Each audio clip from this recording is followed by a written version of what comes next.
మీ business ఏదైనా మీ ఊర్లో promotion చేయాలంటే అది సుమన్ టీవీతోనే సాధ్యం. ఇప్పుడే సంప్రదించండి. హాయ్ హలో నమస్తే, వెల్కమ్ టు సుమన్ టీవీ. నేను మీ శ్రవంతి. ప్రస్తుతం మనం ఇప్పుడు రాజన్న సిరిసిల్ల జిల్లాలో ఉన్నటువంటి అగ్రహారంకి అయితే మనం వచ్చినాము.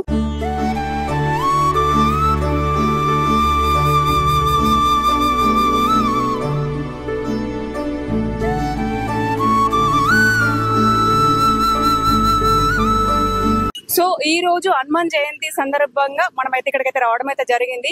ఇక్కడ ఏమేం కార్యక్రమాలు చేస్తున్నారు, ఎంతమంది భక్తులు హాజరవుతున్నారు అని చెప్పేసి మనం లోపలికి వెళ్ళి తెలుసుకునే ప్రయత్నం అయితే చేద్దాం. సో చూడండి, ఇక్కడైతే అగ్రహారంలో ఉన్నటువంటి అంజన్య ఆలయంలోనైతే చాలా మంది భక్తులు అయితే దర్శనానికి అయితే వచ్చారు. సో చూడొచ్చు, మనకైతే చాలా మంది భక్తులు అయితే కనబడుతున్నారు. సో మనం అడుగుదాం, ఇక్కడ పంతులు గారిని కూడా తెలుసుకుందాం, ఈ ఆలయ విశిష్టత గురించి పంతులు గారిని అడిగి తెలుసుకునే ప్రయత్నం అయితే చేద్దాం. ప్రస్తుతం మనతో మాట్లాడడానికి అగ్రహారంలో ఉన్నటువంటి లక్ష్మణ్ శర్మ గారు, పంతులు గారు మనతో పాటు ఉన్నారు. సో మనం ఇక్కడ అంజన్య ఆలయ విశిష్టత గురించి, అలాగే ఈ రోజు హనుమాన్ జయంతి సందర్భంగా ఇక్కడికి ఎన్ని వేల మంది వస్తారు, ఏమేం కార్యక్రమాలు నిర్వహిస్తారు అని చెప్పేసి మనం వారిని అడిగి తెలుసుకునే ప్రయత్నం అయితే చేద్దాం. నమస్తే పంతులు గారు. దీర్ఘ సుమంగళి భవ. బ్రహ్మ విష్ణు శివాత్మకం తరుణార్క ప్రభోశాంతం రామదూతం నమామ్యహం.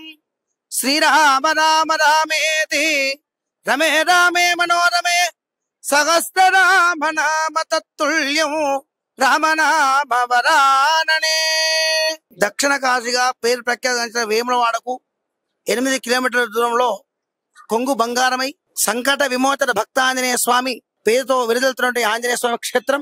ఈ క్షేత్రం చాలా పురాతనమైనది. విశేష భగవంతుని ఎవరైతే భక్తి ప్రేరణతో కొలుస్తారో వారందరికీ కొంగు బంగారమై వారి కోరికలను తీరుస్తారు ఆంజనేయ స్వామి. అందులో భాగంగా ఈ రోజు హనుమత్ జయంతి. హనుమత్ జయంతి నాడు ఆంజనేయ స్వామిని ఎవరైతే దర్శిస్తారో బ్రహ్మ విష్ణు శివాత్మకం ముగ్గురు త్రిమూర్తులకు ఆరాధించినటువంటి యొక్క పుణ్యము, ఫలితము, ఆరోగ్యము, ఐశ్వర్యము, బుద్ధి, బలము, తేజస్సు ప్రఖ్యాతిని కలగజేస్తారు ఆంజనేయ స్వామి. తదుపరి ఈ దగ్గర ఉన్నటువంటి యొక్క సిరిసిల్ల, వేములవాడ, మారుమూల ప్రాంతాల్లో ఉండే పల్లెలని కూడా ఈ రోజు సంతోషంగా భగవంతుని దర్శించడానికి విచ్చేస్తూ ఉంటారు భక్తజనులంతా. మరి దీని విశిష్టత ఏంటంటే, ఇక్కడ ఎవరైతే భక్తి ప్రపత్తుల చేత 41 రోజు ఉండి ఉదయం ప్రదక్షిణ, సాయంత్రం ప్రదక్షిణ చేసి భగవంతుని సేవిస్తారో వారికి అనుకూలంగా భగవంతుని ఆశీస్సులు తప్పగా ఉంటాయి. ఈ రోజు హనుమత్ జయంతి పురస్కరించుకుని ఉదయం మన్య సూక్త పారాయణము, అభిషేకాలు, తదా అర్చనలు, తదాది మాలా విరమణ.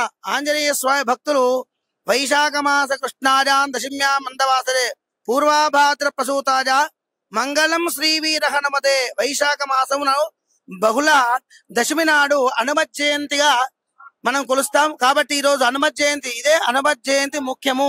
ఈ హనుమత్ జయంతి నాడు ఆంజనేయ స్వామి ఎవరైతే భక్తి ప్రేమతో చేస్తారో వాళ్ళందరికీ కూడా ఆయురారోగ్యాలు కలగాలని ఆ భగవంతుని ప్రార్థిస్తున్నాం. అదంగా సరైన సమయంలో వర్షాలు కూడా కురిచి సమస్త తెలంగాణ ప్రజలందరికీ కూడా శుభం జరగాలి, లాభం జరగాలి, భగవంతుని ఆశీర్వాద ఉండాలని కోరుకుంటున్నాం.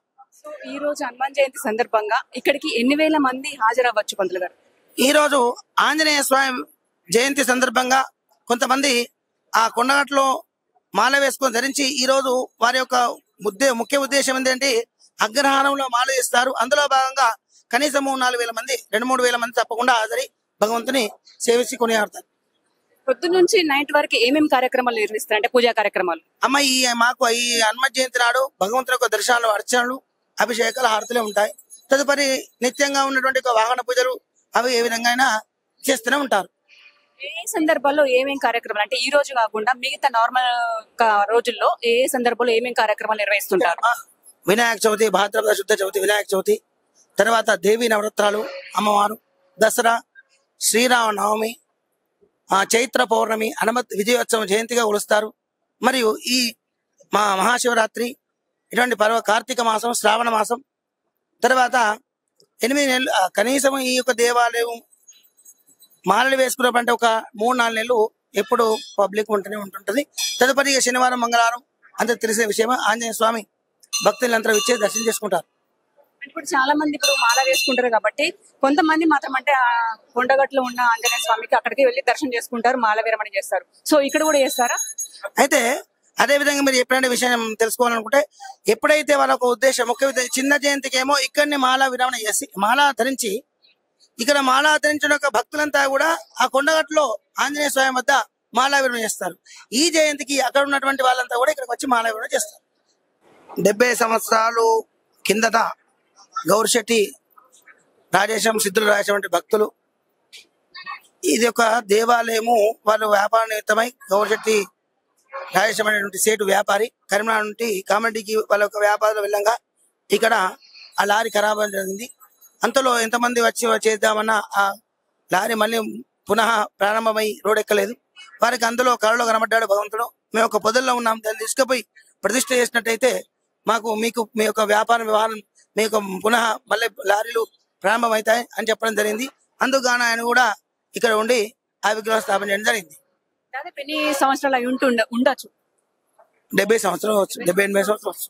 అప్పుడు చిన్నగా ఉండే, ఇప్పుడు దీన్ని చాలా పెద్ద ఎత్తున చేసారు. అంటే దీని వెనకాల ఉన్న వ్యక్తులు కూడా మనకు దీని వెనకాల అమ్మ భక్తజనులంతా కూడా ఇప్పుడు ఈ యొక్క వ్యాపార స్థలం ఉన్నటువంటి యొక్క రైస్ మిల్ అసోసియేషన్ వాళ్ళు, కీర్తిశేషులు మాధవరావు, తర్వాత ఉన్నటువంటి వాళ్ళంతా కూడా ఈ యొక్క దేవాలయము ఖచ్చితంగా అభివృద్ధి చేయాలని సహాయశక్తిగా వాళ్ళు ప్రయత్నం చేసి దీని దేవాలయాన్ని డెవలప్మెంట్ చేయడానికి అందరూ పూనుకున్నటువంటి విషయం జరిగింది. తరుపతి భగవంతుడి యొక్క సత్యం ఉండడం వల్ల భక్తులు కూడా కానుకలు ఇచ్చారు. దీన్ని అభివృద్ధి పదపదిలో అభివృద్ధి సాగిస్తున్నారు. సో చూసారు కదండి అగ్రహారంలో ఉన్నటువంటి ఆంజనేయ స్వామి విశిష్టత గురించి.